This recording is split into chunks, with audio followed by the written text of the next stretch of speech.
बेटी के पास देवता भी तुम्हारी बेटी को वरण करना चाहते हैं और उस बेटी को तुम मेरी देहली पर लेकर के आए हो, तो मैं इतना असमझदार तो हूं नहीं कि मैं मना कर दूं। और ब्राह्म विवाह विधि के साथ में तुम्हारी कन्या को स्वीकार करूंगा। विवाह कई प्रकार के बताए हैं, हमारे ग्रंथों में 8 प्रकार के विवाहों का वर्णन किया है। 8 प्रकार के, जिसमें तो सबसे बड़ा है ब्राह्म विवाह, दूसरा है दैवी विवाह, तीसरा है आर्ष, चौथा है प्रजापत्य, 5वां आसुर, 6वां गंधर्व, 7वां राक्षस और 8वां पिशाच विवाह है। 2 साल पहले हमने महाभारत की कथा उज्जैन में करी, पूरा 1 दिन इन 8 विवाहों के ऊपर चर्चा चली है।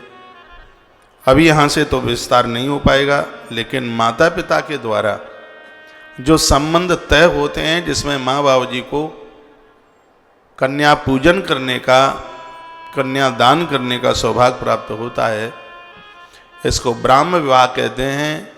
उस वर और वधू के माध्यम से होने वाली संतान 21 पीढ़ियों का तारण करती है, कुल की 21 पीढ़ियों।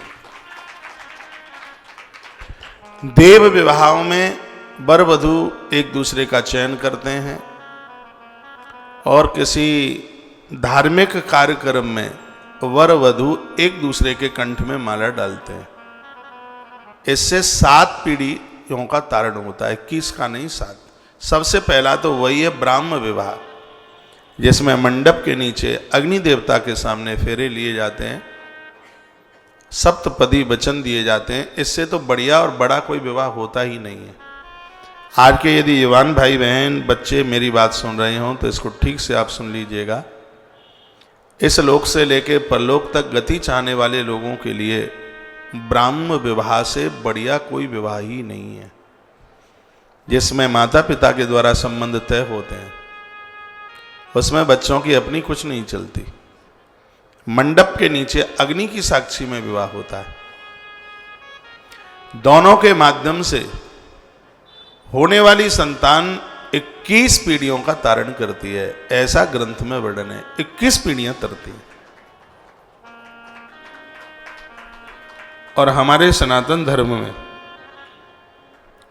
ज्यादा परिपाटी इसी ब्राह्म विवाह की ही रही है। तो महात्मा करदम ने कहा था कि मैं ब्राह्म विवाह के साथ तुम्हारी बेटी को मैं स्वीकार करता हूं।